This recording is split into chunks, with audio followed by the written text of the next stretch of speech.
tell us a little bit more about what the OECD's purpose is and what it actually does? Sure. So the OECD is the Organisation for Economic Cooperation and Development. We have 36 member countries. Australia is one of those.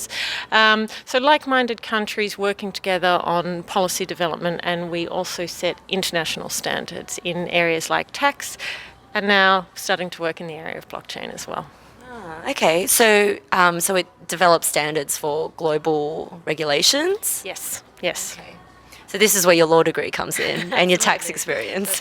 That's right. Okay. And so tell us a little bit more about what you're doing. So you're heading up the blockchain centre for OECD. What does that involve? And So the Blockchain Policy Centre really arose out of a project that the OECD had called Going Digital, which was a 2-year project looking at the impacts of digitalisation across a huge range of policy areas.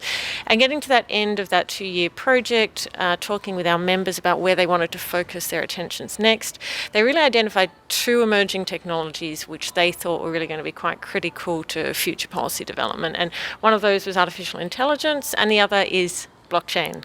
And it was really out of that discussion that we agreed to build a blockchain policy centre. It's really a way of bringing together the different areas of blockchain work at the OECD, because we've actually been working in this space for about 5 years now, but fairly disparate strands of work. So this was a chance to really make sure that those strands came together more coherently, but also making sure that we were looking at the full picture rather than just individual parts. oh, okay, very interesting. And how did you decide that these are the 2 type of technologies? Because emerging technology, there's so many different types, but how did you settle on AI and blockchain? I think both these emerging technologies are very popular at the moment.